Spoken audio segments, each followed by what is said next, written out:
Hello and welcome back to the only podcast who, much like Darth Maul, probably should be dead but just keeps coming back to life. I'm Max. I'm still Matt. I'm Luke. And this is ForceForThought.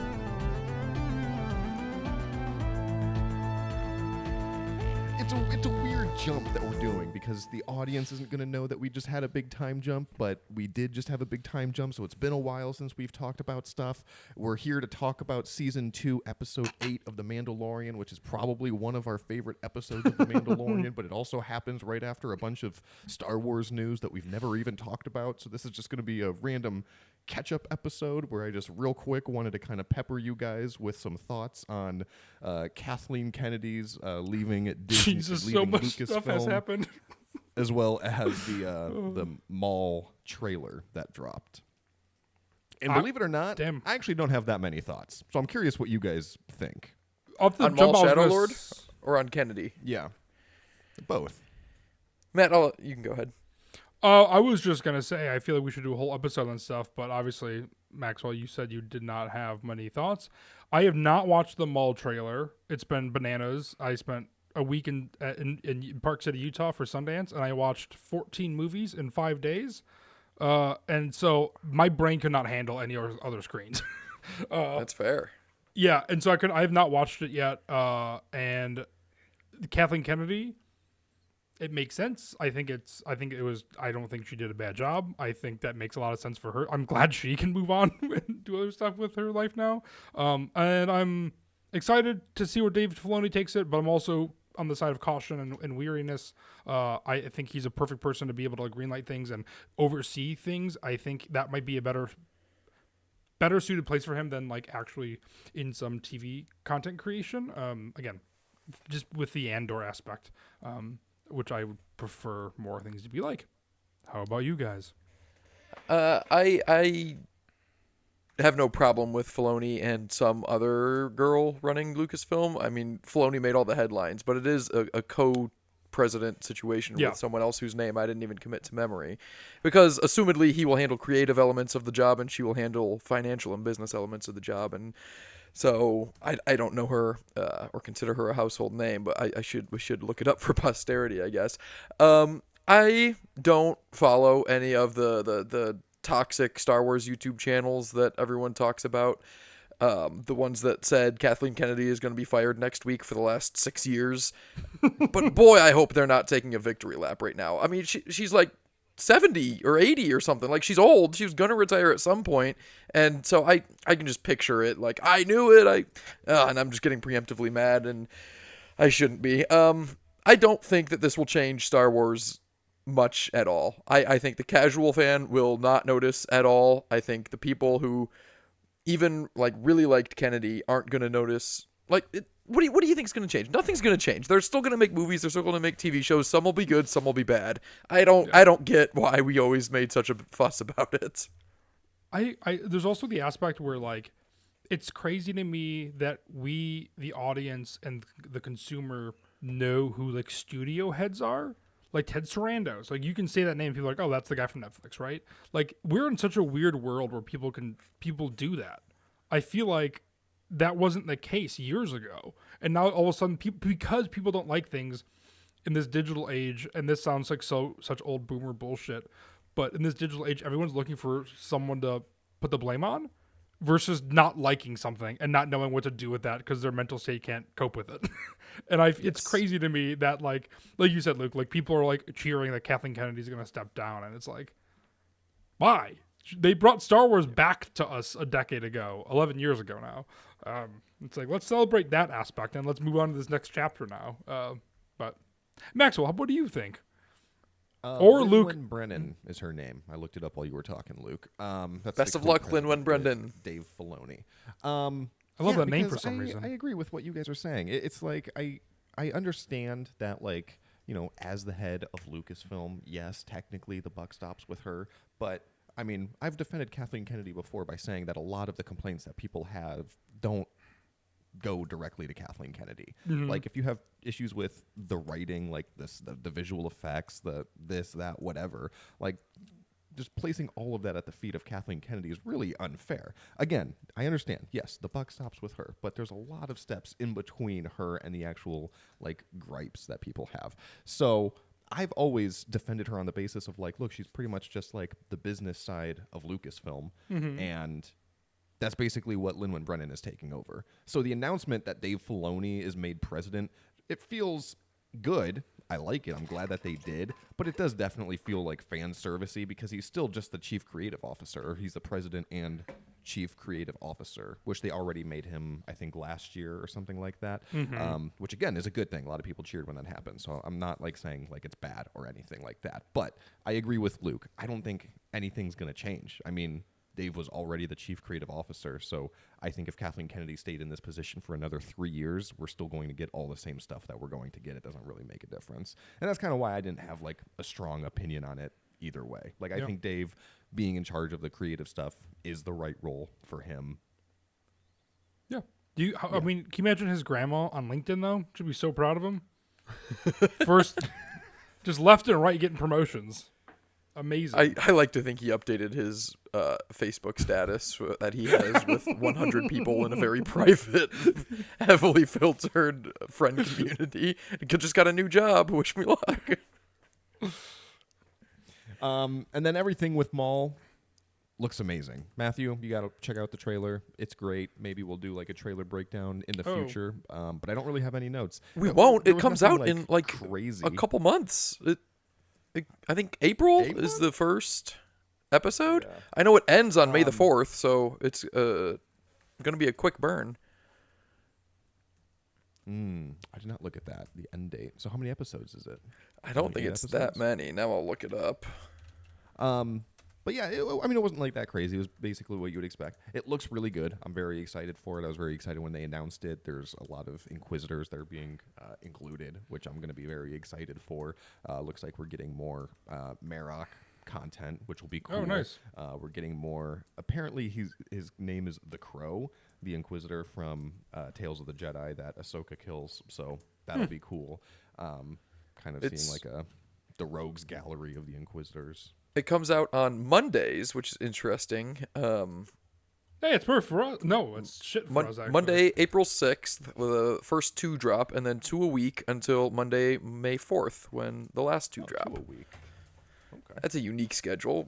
Weirdly, 10 episodes season. Never seen that, really. It's always been like 6 for Tales of and 20-some for Bad Batch. Interesting. But yes, I'm very excited about that, and we'll definitely talk about that more as it approaches, and we'll probably be doing some reviews as it comes out. But there's no way it's not a reference. I want to talk about the one element that interests me from the trailer alone, because there's a girl, red and black tattooed looking Twi'lek that Maul seems to take under his wing to an extent or something like that. And there's no way this has nothing to do with Darth Talon. Like, I don't know if she'll be called Darth Talon, being the huge Legacy fan that you are. Yeah, and that character was not very good in that comic. She is. Boy, was she hot? She got really popular for being really hot and wearing barely any clothes. So I'm very curious to see if there will be any fan service paid to her character from Legacy, which again was very lacking. I mean, I think if her name is Talon, that's about it. On a separate note, do you know how to open up a private browser? Completely unrelated. But yeah, I'm excited for that. I think it's going to be good. Like I said, we'll talk more about it. Maybe we'll get another trailer drop as it gets closer to. Maybe not because it is so soon. But we will see, and we'll do a review of it as well. I'm very excited. Obviously, I love Maul. I love Sam Witwer. I like that they're bringing him back. Anything Sam Witwer does is great because he's like a huge Star Wars fan, and that's all I want. You know, just put the fans do what they want to do. But But anyway, like I said, we're not talking about Maul today. We're actually doing a review of Mandalorian Season 2, Episode 8, Chapter 16, The Rescue, the season finale of Season 2. So I want to go around, get some high thoughts, see what you guys think. Is this your first time watching it since seeing it originally? And did knowing the reveal take anything away, or do you think it holds up? We'll start with Luke, since I went with you second for the other topics. Yes, it holds up. Nothing can take away from how utterly perfect the last 10 minutes is. And it held up very well on rewatch. I absolutely loved it. All the action still held up, like almost every single character moment. I have not seen it since release. Maybe just like the lightsaber fight on a TikTok or something with in the hallway with the Dark Troopers. The episode is good. There are a few times, which I guess we'll get to them. It felt like it really just knew where it was leading up to, and then there were some other kind of odd moments, like and again, this is going to really reflect how we took a 2-month break between watching and reviewing Season 2, Episode 7 and Season 2, Episode 8, because I thought that the whole thing they got Miggs Mayfeld for was to find Moff Gideon, but then this episode starts with finding Pershing, and then doing nothing with him again. What was going on there? So the first beat that I have, as far as my outline to discuss, it actually says Pershing is hunted for reasons unclear. I had the exact same thought. I do not know why. Yes, you're right. Episode 7. Yeah, it was just last episode, right? It was all about finding the coordinates. Because even in my head, too, I'm like, his coordinates, he's in a ship. Like, he's mobile. Like, if you find his coordinates now, you need to go right there. No, yeah. And that's not where they go. They go with Pershing first, and then they go to Bo and Costco Reeves. And by this point, I'm like, guys, this guy's got to be moving around the galaxy. Like, go get him real quick. I don't know. They needed his code cylinder. It was kind of the only thing that I could think of. Do you think cold cylinder? Like, they made a point of it, but it seemed like there was an easier way of doing that, especially seeing as they were also already at an Imperial base last episode, that they could have just like grabbed one off a dead guy or something. But I feel like they introduced Pershing and had to wanted be a special to wrap up that a little bit more. So I'm jumping around now because I wanted to go to you, Matt, but I'm talking already and I'm getting heated because here's my thoughts on this episode. It's a tale of two halves, you know. The first half of the episode is not that great. Like I said, like some of the like these plot points, like I don't know why they're getting Pershing. Okay, now they're just recruiting more people because okay, I guess you want more people to help. That makes sense, but also time is of the essence, so let's hurry up here. The writing is not great, and I think we can all agree that there was a really bad example when he was talking to Bo-Katan and she was talking about the dark saber, and she said that it can cut through anything. And Boss Costco Reeves says almost anything. And then Bo-Katan says it cannot cut through pure Beskar. And it's like, okay. We didn't need that again. That's already been established. We know that. That felt only like saying that again because it's about to come back up. Like it was like so like that felt like one revision in the draft where Bo-Katan was just lore dumping too much and repeating too much information. It was like, what if we spread out the information between these two characters? Because like in addition to not needing to present that information at all, it's like there's no chance that Bo-Katan forgot that Beskar does not get cut by lightsabers. Like that was just I didn't like that scene, and there's another one later that we'll get to. And it was just a funny juxtaposition because as I'm watching this, at one point they start talking about the Dark Troopers, and I think it was Bo who says, "Where are they bivouacked?" And I was like, "Bivouacked? That's a fun Star Wars word." But I was watching it with subtitles, and I was like, "That's not how I would have thought you would spell that." So then I was There's like, a "Is Q that just in there, a real isn't there? word?" I don't think there was a Q, but regardless, I looked it up. I don't have the spelling in front of me right now, but it is in fact a real word. So I was like, oh, that's like a real word in English. Never heard that before in my life, but now I know it from Star Wars. And it's just like, we just went from like this really heavy-handed, like poor writing to a writer using the word bivouacked. And I'm like, what is going on in the writing room right now? A thesaurus. Someone got a thesaurus and doesn't know how to use it. Yeah, that's what it felt like. Like they were like, we just need this to sound smart. Like, oh, okay. But anyways, I said this is a tale of two halves because every complaint that I'm saying right now is completely erased by the quality of the action. This is some of the best action that we get in Star Wars. Some space action, which I really appreciate. It's also with Slave One, which I really like. Everything that happens on the ship is so great, and even though I knew it was coming, I still got chills. So the ending, it was not taken away at all by the fact that I knew that it was Luke Skywalker and what was happening. But yeah, it was great. But Matthew, I skipped you, so I'm sorry. I'll jump to you. No, all valid points. I'm also glad. This is an instance where I'm really glad that we actually took a bit of a break in order to review it. Because, again, it's kind of a bad place to start to take an accidental break between episode 7 and episode 8 of season 2. But when I watched this is not the first time I've watched this since the finale. Years ago, I think it's really well known on the pod that I showed my parents this and cried in front of them. They're very glad I have a child now. And so I think Please stop showing us this. I watched this a couple months back when we were going to review it, and I was very hyped on it as well. Like I was riding off of high off of episode 7, and then I rewatched this actually today, and I do have a lot of the same complaints. Is that in my mind when I look back at this episode, it's by far the most rewatch episode that I go to, but it is the last 10 minutes or so, and then there was a lot of problems with it in the front half. Again, clunky writing, yada yada. And when you compare it to episode 7, it's like I do like episode 7 better, I think, ultimately, even though this has the bigger moments. And so ultimately, I really enjoyed it. It's a great watch, but it almost was the antithesis of every single thing that we've done with season 2, is that all my problems with the other episodes faded away. And I love those episodes. Frog Lady, for example. And then this episode, I was like, yes, this is an amazing episode, right? And you watch it and you're like, oh man, it's great. But it really builds to that amazing moment at the end. And there's complaints that other people have in this episode that does not bother me. I kind of like. People say it's the EDM score with the Dark Troopers. I don't think it's EDM. It's different. Who doesn't sounding. like that? A couple of our friends that start with a T and last name ends with an M. But yeah.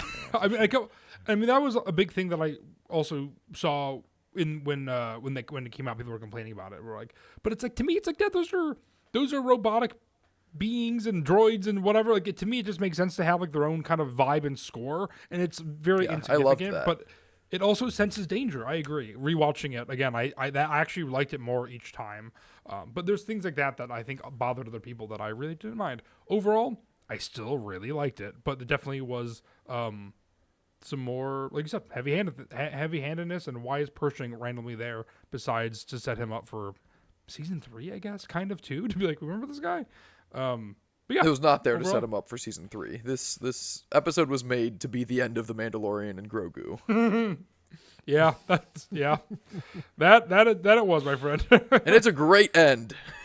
Just because we had more doesn't mean that this episode does not still exist. That's an interesting complaint about the score, actually. I haven't heard it before. I do get it, because it is different. I disagree. I like it. And I also like when Star Wars does something different for the soundtrack. A long time ago, we ranked our favorite songs from Star Wars, and one of my favorites was the Sabine Wren theme from Ahsoka, which is like punk rock sounding song. Very different. But I love it. I like it. I think yes. So I encourage them to keep doing new and different things. It doesn't bother me. But yeah, it is different, but I like it for exactly the reasons you said. Like it's like robots. Like that's, I don't know, the music you would expect, I guess. I don't know. It's cool. It's robots, and they're not unique in Star Wars. We've had lots of droids. We've had lots of bad guy droids, cannon fodder, and they feel entirely unique, and it's not due in small part to the score. Yeah, that's a great point. All right. So kind of running through the episode a little bit. I know we already hit a lot of these points, but I do want to kind of start from the top, starting with Dr. Pershing being hunted for reasons unclear. We kind of talked about that a little bit, about the actual story reason for him being hunted, or how they found him. I mean, did they find his coordinates too? I don't know. Whatever. Is it just because his correlation with the... Oh my god, I can't think of Warner Herzog's name, but do you think it's just the client? The client. Thank you. It doesn't have a name, as you remember. Is it just the fact that he is kind of going solo now, and the fact that like the person he was working closely with is... Because that's an interesting concept, is the fact that like, oh, he's kind of going rogue now, but like I feel like we've needed to see him a couple other times to be like, oh, he has a couple pieces to the puzzle and he's just kind of off on his own, but we don't see him at all. No, Anyway, he's still sorry, working another for Moff breaker's Gideon, stride. and another reason for to go after Pershing was to get his Lambda class shuttle, because that's integral to their plan. So that's why maybe. Okay. That checks out. That makes sense. But we do get some pretty great action there with Slave One. Again, I really like it. I like the boarding sequence a lot. I like when Slave One comes over the cockpit see its and you chest. get like, that whole reveal. Yeah, it's very intimidating, and I love Slave One, so just seeing it from all sorts of different angles is always fun. And then it kind of just cuts to inside the cockpit, and you just hear it being boarded, and the doors eventually open, and Mandalorian walks in. But golly, the entire time, I'm just thinking outside of that spaceship, like what part of Slave One is lining up to which part of this Lambda shuttle? Like they're both such unique shapes that I'm like, this doesn't work. I'm like, I gotta see what this looks like. My headcanon is that it was a flex tube kind of thing that Mando squirts through like a worm, because they can't line up hull to hull. They gotta line a little snake thing to Slave One and then feed it over to the Lambda shuttle. But that's just conjecture. No. It's canon now, Luke. I don't know another way that they can do it, but yeah, I would like to see some diagram of some nerds trying to break that down as to how that could possibly work out. Like because I also really like sitcoms a lot, and I always like seeing the diagrams of The apartments? sitcom apartments, Yeah, me and too. how like none of it ever makes any like architectural sense, because they're like, look at what this building would look like at the Jerry's outside. Like, hallway this is door what- to make it sense. Yes, that's a good example of it too. I love But, that, sorry, like it's- the Big Bang apartment too, and everything. But anyway, so yeah, I would like to see something equivalent for that scene. But then they actually do get in, and then we get some good exposition. It was a little heavy-handed, but I wouldn't say it was bad writing. Coming from the Imperial to Cara Dune, and we kind of got some more of the background about her being from Alderaan, and the teardrop tattoo, which we did talk about before. I said that that's what that teardrop tattoo represented, but I said I don't remember when they talked about it. It might have been from like a reference book or something, but they mentioned it here. The Pershing stuff was not set up for season 3, but this stuff was set up for Rangers of the New Republic, which would have been cool had we lived in a Yes. slightly different universe. And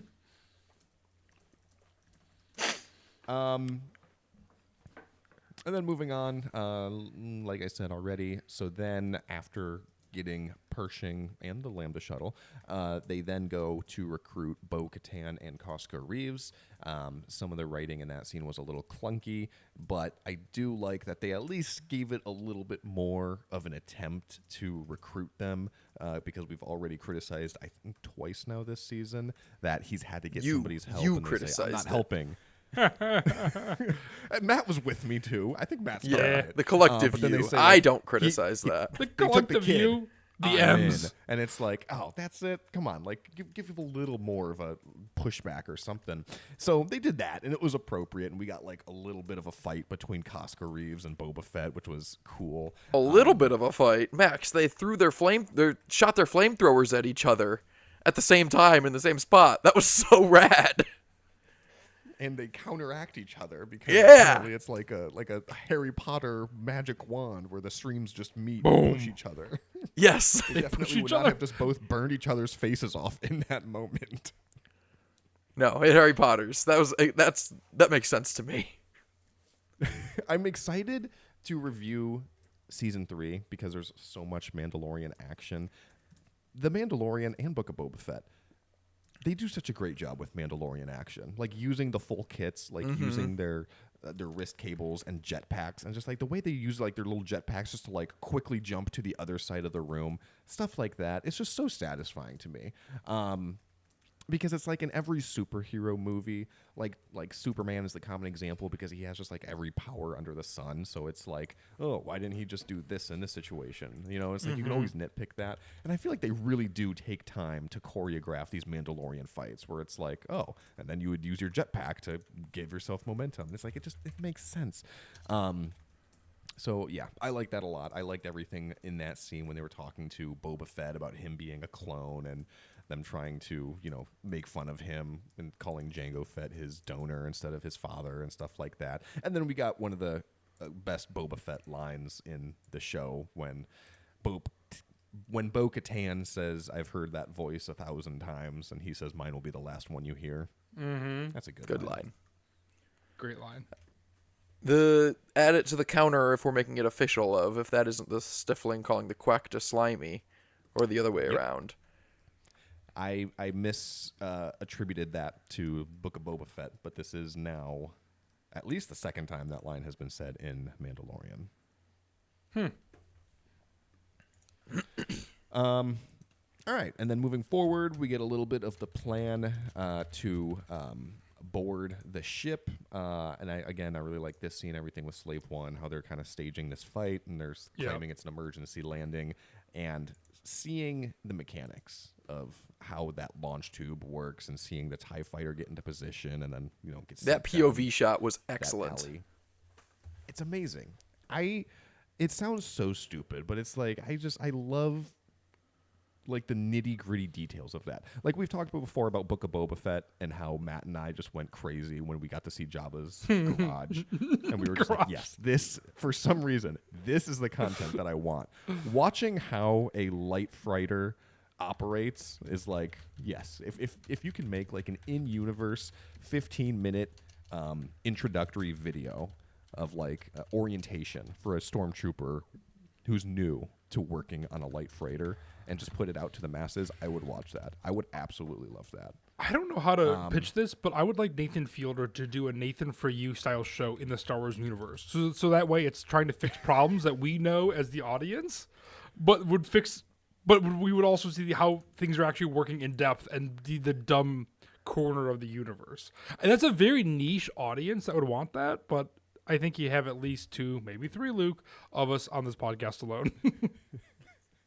I'd watch it, yes. Okay, hell yeah. I love that. Any other thoughts on that scene, boarding the light freighter? No. Kind of funny how Boba Fett can't come to the party. They did write it in an appropriate way, but Boba Fett and Luke can't be in the same room at the same time at this point in the timeline without that becoming the focus of the story, and so he just doesn't get to come into this event. But he served his purpose in Slave One. It does bum me out very well when he flies away. I'm like, no, don't. What are you doing? I know. Every time, it's so funny. I'm like, oh yes, this is why, because people like us won't allow it to happen. They even make a point later, which is odd in universe, when they make it to the bridge and Koska Reeves says, weapon systems are down. And it's like, you already took the bridge, so that's not really helpful unless you're expecting a single light fighter to enter the fight in a couple minutes, and he doesn't he doesn't get shot at. But if the weapons are down, then Boba Fett can come now also, too. So, kind of damned if you do, damned if you don't with that line. Yeah, that's interesting. I remember... I agree that they did do a good job of like giving Boba Fett his mission and then he leaves and you don't really think about it, because I think it was like a year at least after this episode where Luke, you finally said something about that, and I never once connected those dots that Luke Skywalker and Boba Fett absolutely have a history and would be need to be addressed instantly. It's not like a distant history. 5 years ago from now. I mean, 5 years ago is kind of a long time, but like not that long. Like when we're talking Star Wars history, it's like Bo-Katan was in the Clone Wars 30 years ago. Yeah, and I mean, we know from the Book of Boba Fett his timeline. I mean, he just got out of Tatooine. I mean, we see him in Tatooine at the end of episode 1. That's true. Luke has lived a lot of life in those 5 years. Boba Fett has not. Yeah, that would not be quickly forgotten. And I just want to be a fly on the wall. You know, you don't need to take my ideas. I don't need to say anything, but I want to be in the writers' room when they talk about these things. I wonder how much they were like, we really like Boba Fett though. Well, what if we do this? No, that doesn't work out. What if we just have them say this? Or, well, maybe they would have this conversation off camera before they were eventually like, yeah, Boba Fett can't be there. That doesn't work. Sorry, Tim. You just can't come. You can't. Yeah. And Max, I love you to death, but there's no way. And I would do the same thing. There's no way that we wouldn't be able to talk in that situation. No, I would absolutely. That's why you can't. You wouldn't be able to. Yeah. That is. I don't know if we've talked about this on podcasts, but the quality of behind the scenes content has gone downhill for a long time now. Matthew, you remember well that we went out and we purchased The Force Awakens on Blu-ray the night that it came out because we wanted to see the special effects or the special features so bad. And we were like, oh my gosh, one of them is a table read. And we got our food and our drinks and we sat down ready to watch what we thought was going to be a 3-hour-long script read of The Force Awakens. And it was like a 5-minute montage. And we were just so disappointed. I would watch hours. I mean hours of Dave Filoni and Favreau. Why can't Jon I think of his Favreau? first name? Jon Favreau? John. Yes, them just in a writer's room just talking about this scene. I could watch that for hours. That's the kind of content that I would absolutely love. Just set up a camera. They're doing this anyway. I mean, I don't know. Yeah, I agree. Our girlfriends at the time, wives now, I remember being like, honey, we're gonna be busy tonight. And then we were done in like 5 minutes. It was all the special features we watched in like 20 minutes. Yeah, one of the biggest disappointments in my entire life. So I have not had a very hard life.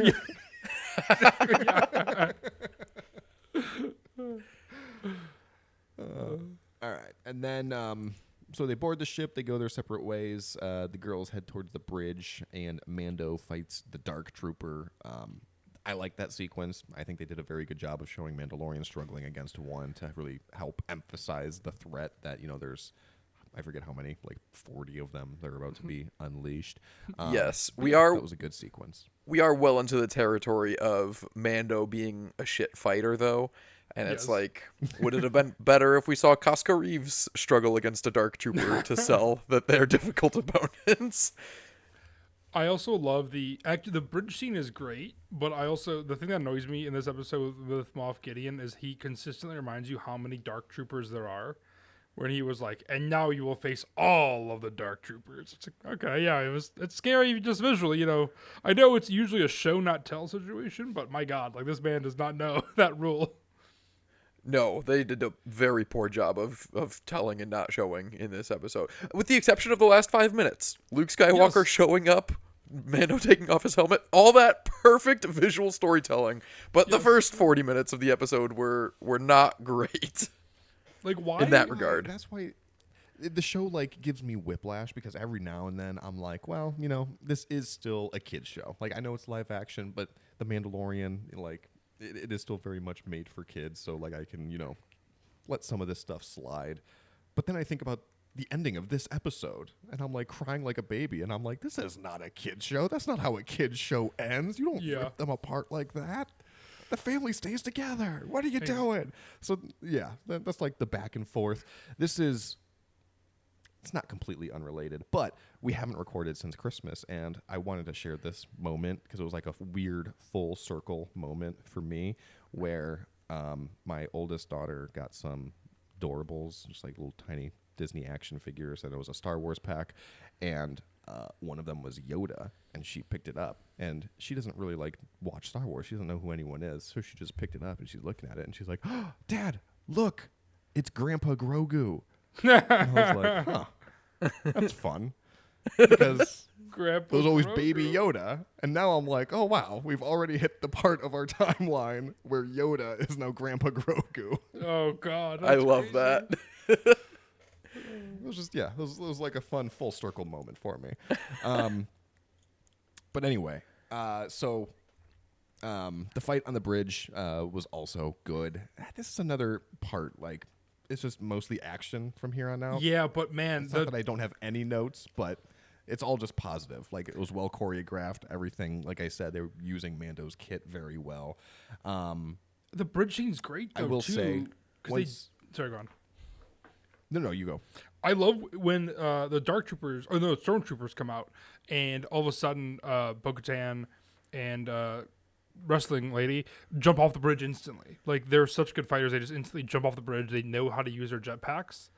That's an amazing moment. And then I love the camera work too. And then I love how Fennec Shan and Cara Dune just like they use their heavy blasters to blast through, and then they I feel like there's a minute where they're like, oh, is it a fake out where like shit got tough? The Mandos were gonna like deuce out of here or something. I don't think it was necessarily a fake out, but like they pop right back up and kind of save the day, and it's a great moment too, which I also really like. Yeah, I like Cara Dune using her heavy rifle as a blunt object to kill stormtroopers. That was cool. The moment of her unjamming it was a little wonky, like pacing wise. Like, I get that it can't just be action all the time, and you got to like have some brevity there, but I don't know. I didn't care for that specific moment. But you would think, being like, this is not our first watch through. We're very familiar with Star Wars, and we are fans for. I consider myself a fan first, and like a film and TV fan second, and so I'm usually on board for the fan service stuff. And you would think, even despite that, I would eventually tire of watching someone with a gun walk through a hallway shooting stormtroopers.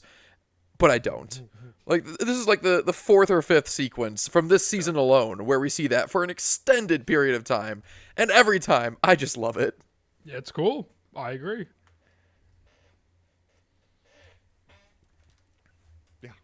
They got us by the balls. They're just like, hey, you guys want to see some people dressed as Mandalorians holding these sick rifles shooting stormtroopers? Yeah. I'll see that every time. You want to see it for the rest of your life? Yeah, I do. That's all I want, actually. That was Dave Filoni's pitch to the investors. He's like, listen up, assholes. I know what you're looking for. He's a complete dick about it. Yeah. He's like, Papa Filoni will give you what you want. Just give me that paycheck, that sweet, sweet paycheck. I like to think he just said, like, the fans love me. I love the fans. I love Star Wars. Don't ever talk to me. I'm taking this job. It was like, well, we really promised it to Lin-Wen Brennan. We'll make her co-president. You're fine.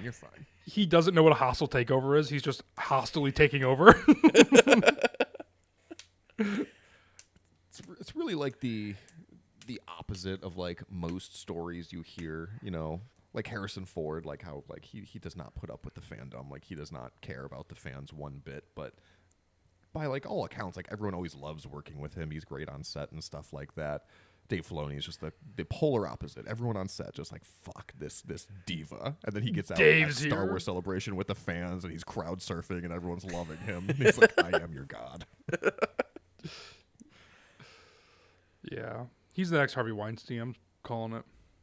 No, he's not. No, he's not.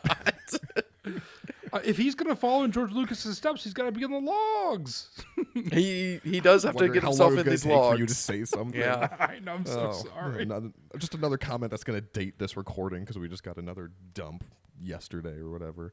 I mean, yeah, that talking about the logs is already dated. We have we have thousands of documents that we can look at instead of logs. And I haven't heard anything else about George since. I haven't gone looking. Kind of ignorance is bliss type situation. That's true. Yeah, I've been hearing some news about the documents, but not George Lucas news. You're right. That's good. I almost dropped my camera. One thing I do want to talk about, though, and this kind of goes back to the conversation with the Darksaber with Costco Reeves, because we get to the scene where Mandalorian saves Grogu from Moff Gideon, and he has the Darksaber, obviously, and so he has to fight him with the spear, which is the only thing that survived the ship, specifically for this moment, essentially. And knowing where this episode goes and how important it is to win that Darksaber in combat really seems like something that should have been said instead of pointing out that it doesn't cut through pure Beskar. Because, like, she makes a point of saying he has this weapon. Whoever holds it can rule Mandalore. I need it. And he's like, all right, it's yours. It's like there's definitely a huge asterisk there in that moment where she says, but just so you know, I need to win it from him. So, whatever. That's kind of a small gripe in hindsight. It's like they're afraid to call the Darksaber a lightsaber, like admit that it is a lightsaber. It is a lightsaber, but Bo-Katan knows damn well what a lightsaber is, if independent of the Darksaber. She sent Mando to visit with Ahsoka, and so she can assume that he knows what a lightsaber is. Like, why aren't we just calling it a lightsaber at this point?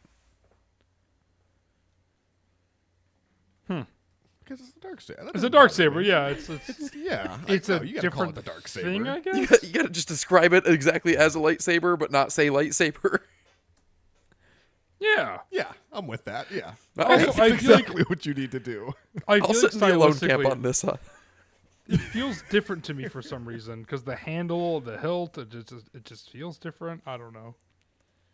It definitely looks a bit Lightsabers different. aren't black, Luke. Right? That's only one lightsaber. One is.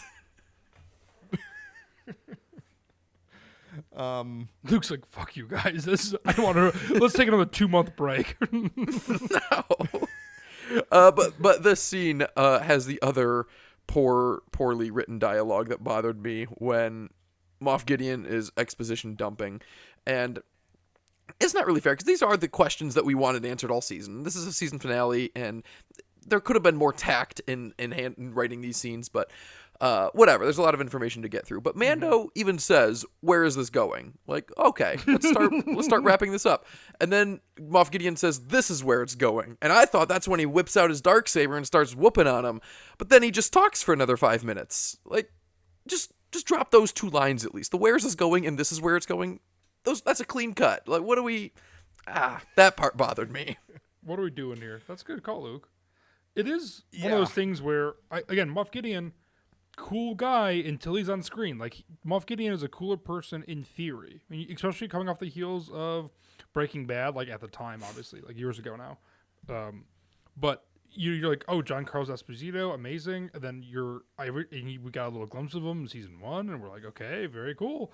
Now it's season 2, and I feel like he's just there to have exposition or carry the story on versus actually having a purpose, which is a bummer because I feel like that doesn't get better in season 3. It doesn't. And so I'm a little bummed about Moff Gideon because he is a cool character, but as I say that, I'm like, but fuck, is he? Like, he has the opportunity to be a cool character, and I think that he is unfortunately wasted by doing exposition dump basically, or being the threat in order to have Mando and Grogu have an interesting story now that the client is dead.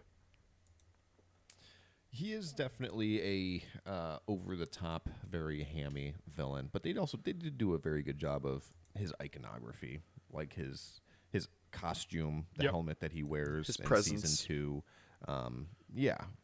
His little baby mustache. The fact that he has the Darksaber. Can't attribute the Darksaber to him, but it helps. The fight he does scene have some pretty good iconography that I do appreciate. I do Yes. have a Moff Gideon helmet in my basement. I think it's really cool. It is very cool. The fight scene is an interesting example of well choreographed to look poorly choreographed because neither of these people are swordsmen, let alone Jedi. They're just wailing on each other, and that really comes across in the screen. And it's not like it's more choreographed than like actually handing Giancarlo Esposito a stick and saying beat the shit out of this guy, but not much more. And it works on a character level and visually, and I really appreciate that. That's a great call, Luke. I think those things go underappreciated because I feel like we talk about the Acolyte and how amazing the choreography is in that, but actually like making somebody look less good is debatably harder, depending. I say that having no experience choreographing a lightsaber battle. But I feel like that's going to be really hard to be like, okay, you have to learn how to do this, and then you basically, I presumably have to learn how to undo it. Well, that was we're talking about special features. That was one of the things from the Mando Season 2 special features that I remember was Dave Filoni talking about that with the Luke Skywalker sequence, that they had to take very special care that he was never trained as a elite swordsman like Ahsoka, and he never had any sword training, but he's better at it, but not technically better at it. He's just more powerful, and so he doesn't like do any cool moves. Just the moves that he does do are like more effective because he's more in tune with the Force and stuff. And yeah, it was a really interesting conversation that he was having with whomever about it. That's honestly blowing my mind right now. I've not seen those, and I really mine love too. that. When does he talk about that? Is that the round table when they're doing it? I would guess the gallery, the Mando Season 2 gallery. That's a special feature special that comes out. Sitting around the round table. Yeah, there's one for every show. Yeah. I guess I don't know about every show because I'm pretty sure. No, I can't remember if there's one for Andor Season 2 or not, because that would have been the last one I would have watched because it's the most recent show. But there's a lot of those. Should we do episodes on the special features? Is that Yeah, boring? I mean, don't know. I would love to do that. I would love to revisit those as well. I mean, Clearly, I need to. you guys should be careful about sounding too hypocritical after talking about whining that there weren't any special features for the sequels not 20 minutes ago. You should at least give these special features a chance. Blowing my I've mind. seen I'm them, like, but I do not remember that conversation I specifically. do not remember it either, You know the but I probably have. you know these shows that I'm talking about, the gallery? Yeah. Yes. Yes, we've seen them. I just don't remember that specific. I got to rewatch this. I feel like I used to rewatch those like special features on repeat when they're on like DVD and stuff. And for some reason, I feel like with Disney Plus, I watched them once and then it almost acts like a TV show versus special features. I don't know if that makes any sense, but it feels different for some reason. So anyway, I want to go back and watch those now. So thank you for bringing it to my attention, Lucas. After searching Disney Plus Star Wars Gallery, there's only The Book of Boba Fett and The Mandalorian. The Mandalorian coming out in 2020 after season 2. So that would have been when the conversation that I'm remembering, but it does not look like there's many others, and I thought there was. There's one for season 1 and 2. Nope, just one. There's 2 videos, one for Book of Boba Fett, one for Mandalorian, and Mandalorian I reckon is seasons 1 and 2, but I don't know. I don't remember. Are you sure that's where that conversation was then? I'm pretty sure, you but I know, guess not. When in 2020? I don't know. It just says 2020 on Disney Plus. Huh. I mean, the final episode aired December of 2020. Oh no, there's Where they come 3 out seasons of the concurrently? gallery. So there's Okay. well, the So it third started season in is just 2020. yeah, it started in 2020, and then there's making of season 2. Making of season 2 finale is its own episode. Hell yeah. Yeah, they know what they got. Really seems like I should have watched that one to prepare for this.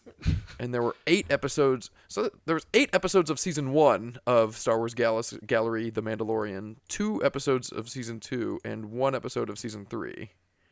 So it seems like there was a diminishing Bit returns of a on wind down the audience Yeah, involvement just a than they little. had expected. Which makes sense, because you were the guys that were whining about not having it for the sequels, and then you apparently didn't watch these.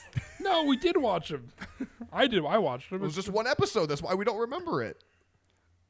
I really I thought there was remember some the for other first. shows, So you said though. they did one for the first season, or they did one episode per episode of the first season.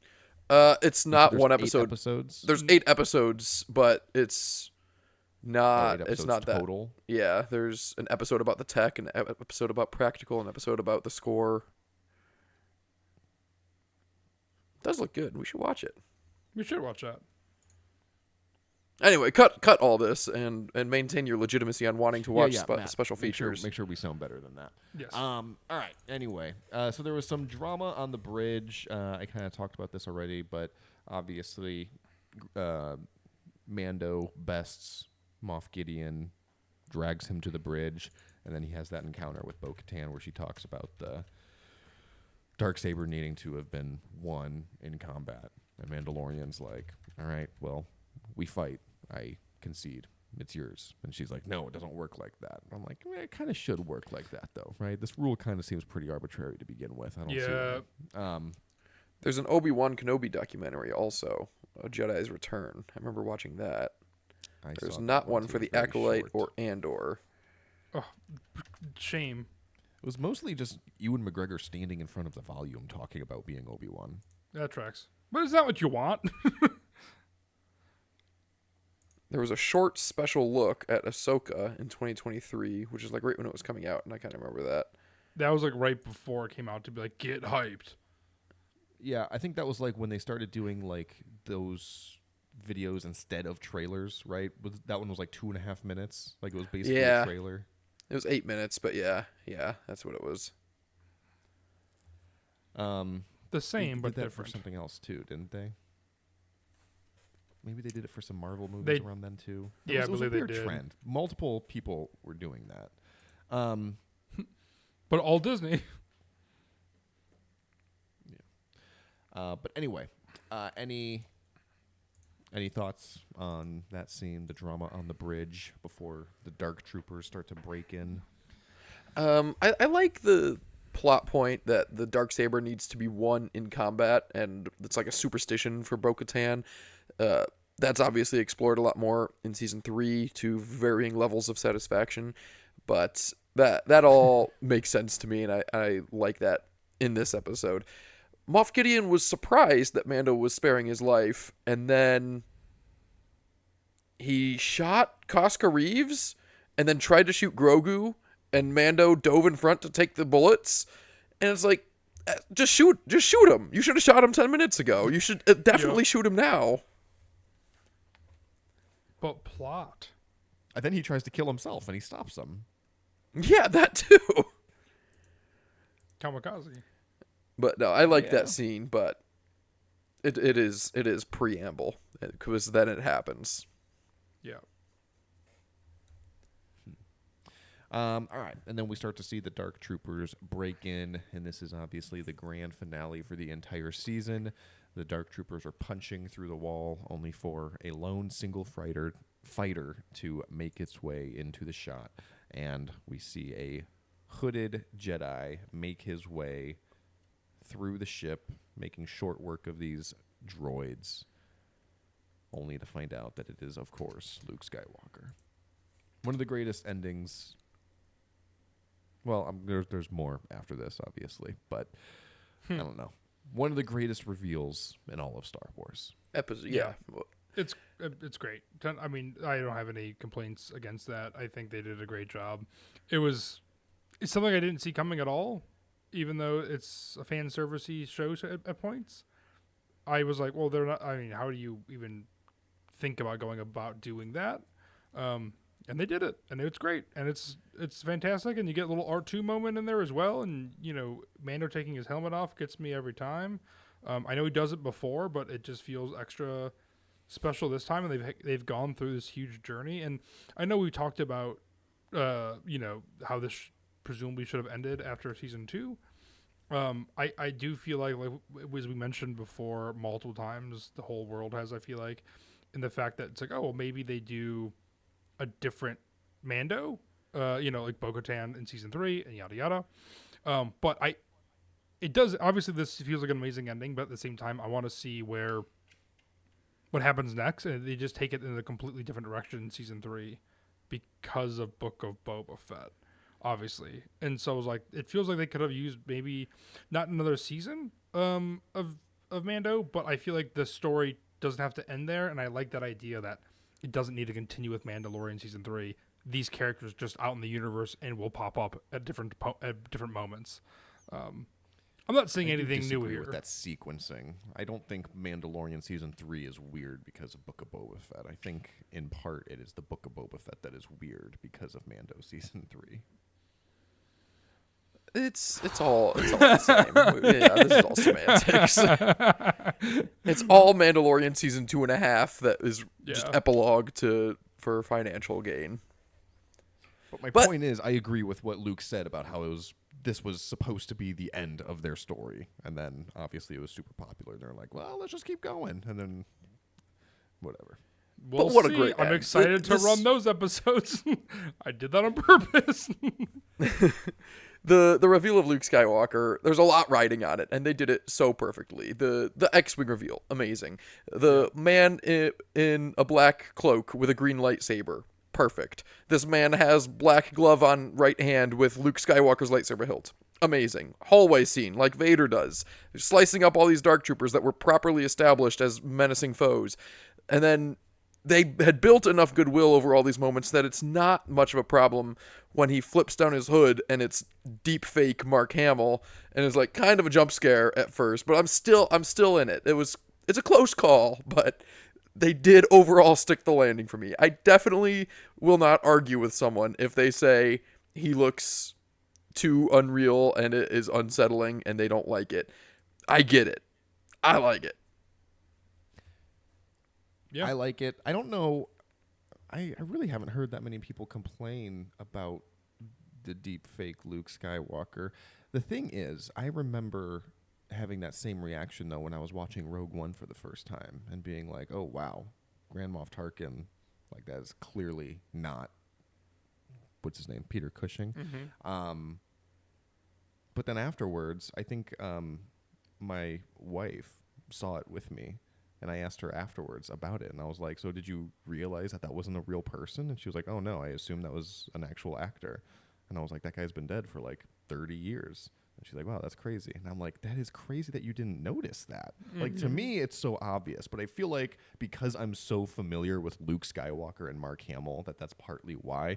I don't know who's watching this that isn't already familiar with those with those people, but I do think that's part of it. Like, I feel like if you're just watching Mandalorian for the first time out of nowhere, it's a much easier Sway. Bring in Sway. I was just gonna say we're bringing Sway. That's true, yeah. I feel like, can you imagine Lauren in that theater? She's like, why is the music swelling when he turned around? Like, it's not a reveal. Like, who's his old fart? Like, who goes? This is correct. But yes, I agree. That they definitely stuck the landing. They did a good job of making it epic enough and slowly tease who it was that it wasn't a disappointment. Like, it was big enough that you still had that moment of like, oh, that's got to be Luke Skywalker, right? Like, it's definitely him. Like, it's epic enough that there's like a 1% chance in your brain that you're just like, who else could it be? Yeah. Because it's like, if it was someone else, if it was like much lower stakes and they drag it on for too long, you're just like, oh, that's going to be so-and-so. And then you see a little bit more, and you're like, yeah, that's so-and-so. And then it finally gets to the reveal, and you're like, yeah, I know, it's so-and-so. Like, we're beating a dead horse here. But with Luke Skywalker, it's epic enough that they were able to drag it on for the perfect amount of time. Like you said, Luke, I'm just repeating what you said. But yeah, they definitely stuck the landing. Knowing that it was coming didn't take anything away from it for me. Beautiful. I still feel like you're just like, but how? I feel like the entire time, right? That's like the thing. You're like, well, that's got to be Luke Skywalker, but like, how is that even viable? Like, how are they going to actually physically do this? And then they do it. Yeah, that's true. You got that meta question going too, which is why that extra 1% is like, maybe it's not. And then you also have like the timeline question of like, wait, when is this taking place? How old is Luke Skywalker? Is this? Yes, okay, this is correct. So there is a lot like the first time you're watching it that you're kind of processing at the same time. But then you're like, wait, Boba Fett's not here? Boba Fett's not here. Thank fucking God. It can work. What do you guys think about the R2-D2 of it? When they were like, oh, by the way, R2's here. There's like and a little cherry on top. Yeah, I know. agree. Of course it was. He went on a mission in the X-Wing, so it's like, it makes sense that R2's there. And then you see him, and you're just like, oh. Like, I don't know. It wasn't like a grand reveal, but it was just kind of like a fun moment. I'm a hung jury on this. Sitting on the fence, post in my mouth. I have no idea whether I like it or not. It is unnecessary, but it makes sense that he can be there. But it undercuts the emotion of the scene, but it's consistent with his character. Like, I have no idea how to feel about it. I feel positive and negative at the same time. Having seen you naked once, hung jury indeed, my friend. Thank you. But I don't know what to think about R2. I very rarely don't have a stance on something. No, it's I've cool to see never- R2. It's not. I feel like It Yoda's is. overplayed, but R2 and 3PO can show up whenever they want. I feel like and be like, yeah. Do you think it's unfair that people don't like that R2's here? No, I didn't know get that it. people didn't. I can see This is why. the first time I'm hearing anything negative about R2 being there. Really? I feel like it I've makes heard sense. I've heard a that decent he's amount, there. but I feel a decent amount as well. Like, yeah, it makes sense, but it does undercut. Like, it's a very emotional scene, and then R2 just shows up just to say I'm here. Like, it's not like Chewbacca walked in and said I'm here, but it's closer to that than nothing. Yeah, I'm not. You're not convincing me, but I do understand the argument. I'm not Because trying it to. is I see nostalgia both for nostalgia's sides. sake. You're not adding anything. Like, again, if you're watching Mandalorian for the first time, if anything, that's going to take it away because you're probably just more confused. Then you're just like, oh, and who's this droid? So it is nostalgia for nostalgia's sake. But You're adding something. I like it. You're adding something just to add something, but it's not like anyone was watching this scene without R2 and thought, wouldn't it be cool if we just did a little bit more? Like, if there's ever a moment where you don't need more in Star Wars, now, it's this yeah. one. That's true. I do feel like it's when you're comparing it to the Acolyte and Yoda at the end. That I still am like it's not needed as a credit scene or whatever. R2 makes sense here at least, right? Like Yoda is like, okay, we're kind of just like setting up nothing basically. We already did that 7,000 times during the finale. But R2, I Makes just feel like just as much sense. Vernestra has to go talk to Yoda about it. I guess that's true, but it feels like last ditch effort to me versus I guess they kind of do feel the same, but I think this makes more sense and is more. I think it makes an equal little amount of reward. sense, but the Acolyte didn't do it in the middle of the most emotional scene of the series. That's true. I think this does They make sorta sense did. because it's They like almost you're did. not using this as a Sure. cliffhanger. It's unfair to compare this to the Acolyte because the Acolyte isn't just like, oh, this is a potential storyline that we can explore later. Like they clearly left half the story to be told, and then the show got canceled. So it's not. I don't think it's a fair comparison. I think it's a fair comparison. They weren't setting up that much with Yoda. Like, we knew that Vernestra had a secret, and she tells the secret to Yoda. It's not. I don't know. That doesn't change that much of the They weren't cliffhanger. setting up that much. I mean, the sisters are still alive. It ends with her becoming an apprentice of Kymir. There's a reveal that. Yes, the show set up a whole lot. Not with Yoda though. I think if you cut that scene out, there's still just as much that's set up and just as much dangling. I don't think that scene added anything to the story. I think that was literally just a fan service moment. I don't think that was a fan service moment. I think that was going to be half of the plot to season 2. That it was going to be very Yoda centered. Yeah. Yoda / Jedi High Council. Okay. Not the time to have that conversation, but I disagree, and we can shelve it. I also disagree in a weird in a weird way, and we need to shelve that because I have a lot of thoughts too. It just circles back to my very mixed feelings on R2-D2 in this scene. I still do want to do a best of the Acolyte episode, so Oh, we should do that. I guess it'll probably come up then. Okay. Well, Luke, thank you for bringing that to the table. I disagree. I still like it. It's good. And I'm glad that you're not saying that you are agreeing with it. Just that is there. And then, well, we've already talked a little bit about Mandalorian taking off his helmet, the emotions. He cries as he says his goodbye to Grogu, and it just ends on a very, very sad note. does. What was supposed No to be a going kid's back. show. No going back to Navarro to talk to Grief Karga this time. Yep. Thank God. But yeah. I object that you keep calling it a kids show. This is not a kids show. You have kids. Are your kids watching this show? It's not a kids show.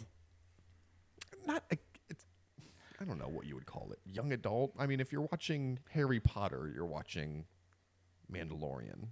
This show was age group made is that? for the 50-year-olds that watched the original trilogy when they were kids. No, I it disagree. was not. Yes, it was. It also has a the baby. Perspective of so much of Star Wars fans that upsets me when everyone says, "Oh, this wasn't made for me." It's not made for you. That's not how nostalgia works. It's made for the next generation. Yeah, I agree with that. It's definitely not made for the. I think that's why so many people. Andor was made for the 50-year-old who grew up on Star Wars. Yeah. That No. is a show that, at the maturity level, has aged with the fans watching that show. Andor wasn't made for the 50-year-old that grew up loving Star Wars. Andor was made for the person that really likes film and TV and also likes Star Wars. The 50-year-old that grew up watching Star Wars wants to feel like they felt when they were 10, and this show does that, but for a 50-year-old. But that's not how nostalgia works. You only get that feeling from handing it down to the next generation.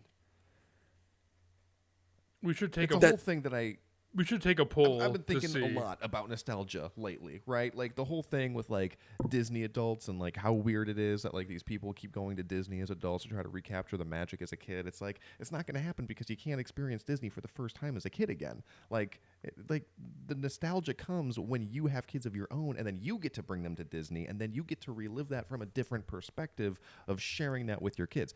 I think that's the same thing with Star Wars. I'm not a Disney adult, so I can't say for sure, but I do believe they feel like you can recapture that magic. Right?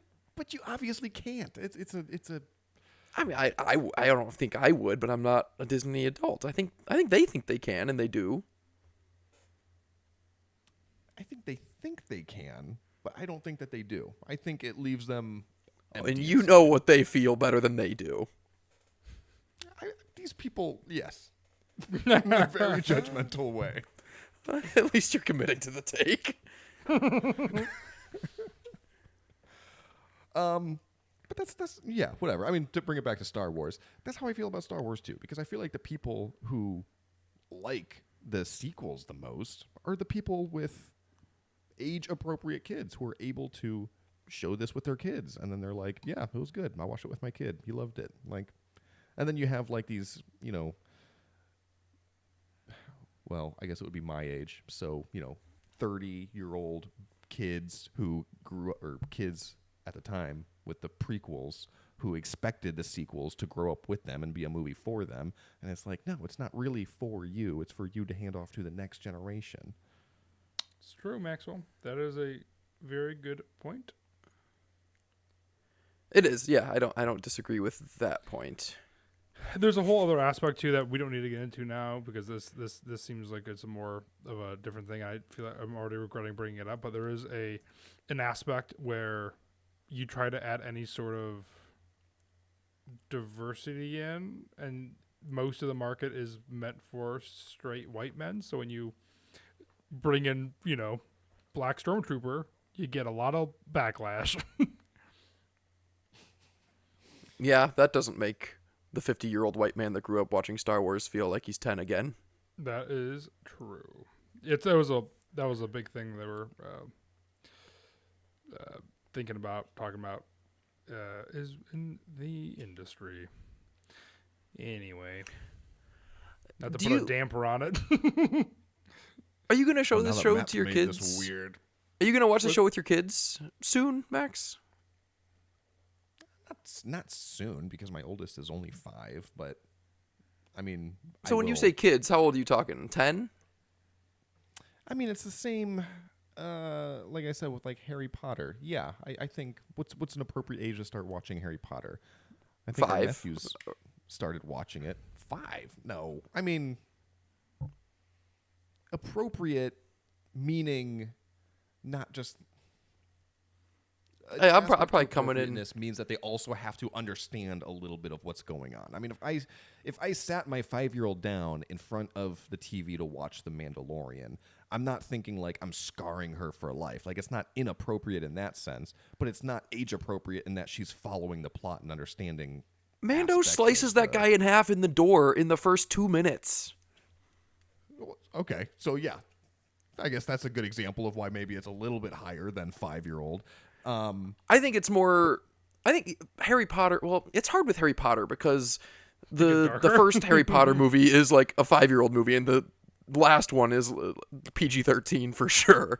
But I think it's for Mandalorian is for an older age group on average than the saga films. I mean, it's not, the saga films are not they are for kids, but they're able to be enjoyed by everyone. There's a difference between a kids show and something that is age appropriate for everyone. And I don't think The Mandalorian is age appropriate for everyone. Yeah, I would call that PG-13. The original trilogy was all PG. Was the prequels PG, or were they prequels PG-13? Maxwell. The Phantom Menace and PG-13 Attack of the didn't come Clones out were PG. until 1984, though. So there's no option for them to even be PG-13. Did not realize that. That too. Yeah, everything was PG. Like, yeah, it was either PG or R, basically, or I think G, PG, and R. So yeah, I think it was 86. I think Blues Brothers or something. There's a Belushi Aykroyd movie was the first movie. Surprise Like Us, I think, actually might have been the first PG-13 movie. Anyway, that's a fun fact. I did not realize that. But yeah, they're saying 13 years old, but I think probably a little bit younger than that. They're saying 13 for episode 3 only. Episodes 1 and 2 were PG, RPG. Which episode 3 is the darkest, but I don't think. It is reasonably darker to make that jump, but I don't know. I would call them all PG-13 by today's standards. The very end of Revenge of the Sith last summer, and she was very scared of Darth Vader for a very long time. Brought him up a lot. Yeah, I was excited to start watching movies with my son, and he was pretty scared during Moana 2 today. So it'll be a while until we get into Star Wars. On hold. Yeah. Interesting. But yeah, you know what I'm saying though about age appropriateness? Like, it's not just about like violence and gore or cuss words and stuff like that. Like, a part of it too is like the child's understanding of the plot points. Yeah. And like in general, what's going on? But I think it hits at a certain age, right? Like a perfect age, and that's what captures the magic a little bit too. Where you're like, wow, I've never seen anything like that. That's gonna blow your mind for the rest of your life. And I think it needs to be like when you watch Star Wars as an adult, it just doesn't have that same effect. But when you watch it, again, Toy Story is amazing. Obviously, Moana is great. You have these different things, but when you watch Star Wars for the first time, you're like, whoa, like that's a great entry movie to this genre. And then little does anybody know that that's the best it gets, basically, though, too, in that genre. But for better or worse. But I don't know when the age appropriate. Again, Another huge part of the puzzle for age appropriate is the age of the main character. I think I've said that before. That's the main difference between a YA and an adult novel is just the age of the main character. Luke Skywalker is 19 in A New Hope, which is technically an adult, but come on, he's 14. Like, for all intents and purposes, he is a kid, and that movie is a kid's movie because he's so young and impressionable and naive. And same with the prequels and the sequels. They all have a very young, naive character that the audience can see themselves through and experience the world through their eyes. The Mandalorian does not have that. Mando might as well be 50. Who knows how old he is? He's probably like 30, but he... And Grogu's in it, but it's not like Grogu is the eyes that the audience sees any part of this show through. He's always the baby that the main character has to protect and work around. Yeah, 'cause frequently he's put to the side so that the Mandalorian can actually get to work. Right. I need to talk to a psychiatrist about this, and which I feel like would only do more harm than good, because if I tried to see a psychiatrist and being like, I only want to talk to you about Star Wars, they'd be like, okay, well, that's significant. But I'm curious if part of the reason why I love Star Wars so much is because I did start watching it before I ever understood what was actually happening. So it was like a weird thing where I grew up with it, and like over time, I just like started to understand it more and more. Like, I remember for the longest time not being able to read the crawl as it was going, because it was like too fast, the words were too big. I remember for the longest time thinking that the Death Star 2 in the beginning of Return of the Jedi was the same one that blew up at the end of A New Hope, and it just didn't blow up all the way, and they're just rebuilding it. So it is definitely a franchise that I've like not just like experienced ones and been like, oh, okay, that's what that movie is. Like I've definitely grown with it over time. It's hard to remember, and I really want to because I want to be a good dad now, but it's hard to even remember what it was like watching movies and shows when I was a kid, because like A New Hope, age appropriate for almost all ages. You know, Obi-Wan dies, but he doesn't really die, and that's like the closest to the only sad part. Uncle Owen and Aunt Beru are incinerated, and you see their burnt husks. That meant nothing to me.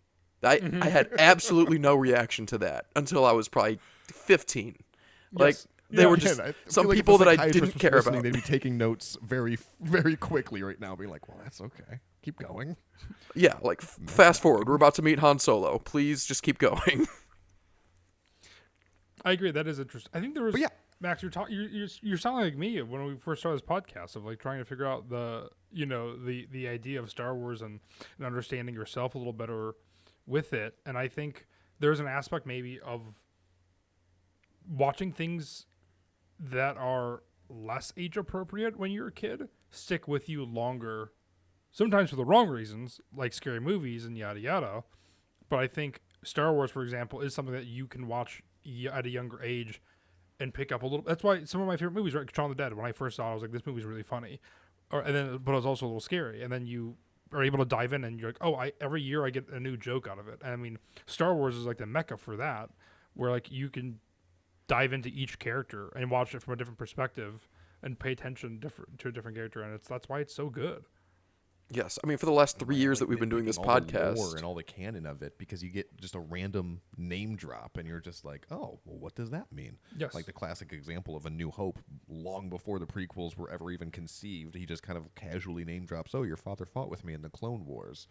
It's like, I never was able to process that line until after Attack of the Clones had ever even come out. But it's funny watching it later in life and being like, oh, that's so funny that they name dropped that. Mm-hmm. Yeah. Ja feel. What were you going to say, Luke? Oh, I don't remember, but this episode's been going on long enough, and I feel bad. This is the first one we're coming back I don't have to any other because thoughts about the end other than it was amazing. It was so good. I'm sorry we didn't talk about it more. We had a lot to catch up on. It's been a while. But yes, it was amazing. I give it like a solid 9.5 out of 10. Oh, you bitch. Give us a 10. We criticized 90% of it, but it is the peak. This is peak Star Wars. I do give it a 10 out of 10, only because I broke my cardinal rule there of giving things a half. You don't give it a half. You're ranking things out of 20 if you're doing that, okay? What I just did there was a 19 out of 20, and that's not a ranking system. Do it out of 10. Keep it whole numbers. So yes, even though it sounds like I spent more time nitpicking than actually praising the show, you just don't have as much to say about the good stuff, and there's a lot of good stuff in this episode. I love it. 10 out of 10. That's what being a Star Wars fan's all about. Complain about everything for a full hour, put it on the internet to spread the hate, end it. Perfect 10 out of 10. Please give me more. Hopefully everyone stays till the end. That really is. You are part of the problem. No, we critiqued it. We loved it, though. That's the difference. Yes, it's coming from a place of love. I really hope that doesn't get lost. I agree. It absolutely is. Just look at my basement. Anyway, let us know. Is that an invitation? invitation? What you think. No. Not to the listener, unless you email me. I don't know. What does that mean? Well, You have to have an invite? Email Max and ask to see his basement, and he'll schedule a tour with you. No. Unless you email me. It's late. I did not get much sleep last I night. didn't either. I'm so ready for this episode to be over. It's good to be back. All right, Yeah. let us know what you think. Let us know what you thought of Mandalorian Season 2 and our rewatch of it. Hopefully you got to follow along. Stay tuned, as we'll obviously be doing some more episodes. We kind of mentioned some of the content that we'll be doing in the future, but we'll also probably be doing a Season 3 much-anticipated review to go back and rewatch some of that. So let us know what you think. You can reach out to us on social media. Don't forget my Force for Thought. Email us. at Force for Thought, which is the name of our show and our final segment of the day. Does anyone have any Force for Thought? I do. I saved one of my notes from the episode to present as a Force for Thought because we weren't talking about the episode as much as I think we should be. The fight between Mando and Moff Gideon, we praised how Mando uses his kit very well all the time, but also sucks at fighting. And this is a good example. He wrist cables Moff Gideon. Great move. But you got the shoulders, and Moff Gideon just uses his elbow to bend his lightsaber up and cut the cable, and it's like nothing even happened. If you'll remember, Boba Fett very effectively wrist cables Luke Skywalker at the Sarlacc pit, and he gets the wrists, and so Luke's lightsaber is pinned down at his toes. Very good use of the wrist cable. Very seasoned, capable fighter, that Boba Fett. Mando is a dumbass. That's not... No, yes. That's yes. not Mando being a dumbass. That is just Mando being a bad fighter. I'm sure he was trying to do that. He just missed to some degree. I don't know how the physics work of a wrist cable. Obviously, that doesn't really work in the real world, but I'm sure that he was trying to do that. He wasn't just trying to get his shoulders. Wrist cables are to be aimed at the waist, ladies and gentlemen. That's Because true. what if his hands were up a little bit? Then you just hooked his waist and his hands aren't tangled at all. It's definitely a sweet spot that you need to aim for. It's a around the weapon. You have to elbows. time it. Wait till like any part of a sword fight. Always be watching where the sword is, and then wrist cable that spot.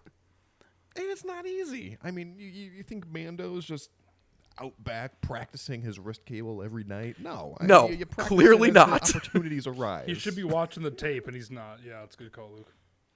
Yes, this man does not study film. He just gets worse and worse as time goes on. Classic. He But should that be the is QB. a great for the Browns. contrast. But that is a great contrast between why we give Mandalorian so much shit for being a bad fighter and Boba Fett, who is clearly the more seasoned vet. Yeah. To be fair for Mando, Boba Fett does then lose the fight by getting bumped in the back by a blind man, so he's not You didn't perfect. see him. That's not... He like, thought from a story... he thought he was gonna get ahead. canceled if he didn't give him the shot. You know, he was like, I gotta give it to him. He's a blind man. I messed up. I'm part of the problem. Gotta give him... No, that's not... I understand the complaint from a storytelling perspective that you wanted Boba Fett to go out more of like a, a flame of glory or whatever. But, like, that's not crazy. Like, it was a chaotic situation. A lot of things were happening. Jetpacks gotta have a delicate spot somewhere. I mean, he turned around with a big... what are those called? The pike sticks. Gaffy stick? Gaffy stick? It wasn't a gaffy stick. It's not though. a gaffy stick. It's just a different kind of spear. That's cultural appropriation. Yeah. Calling every spear a gaffy stick? I'm sorry. Okay. All right. Well, I'm going to cut my losses then before we get canceled. Assuming that Matt's already edited out all of the talk of the Epstein files. This episode's going to come in at a this cool episode- 35 minutes after Matt cuts everything. I was just gonna say that. Let us know what you think. You can email us at forceforthought@gmail.com or reach out to us on social media at forceforthought. See you, Sammy. That's how we end the episode.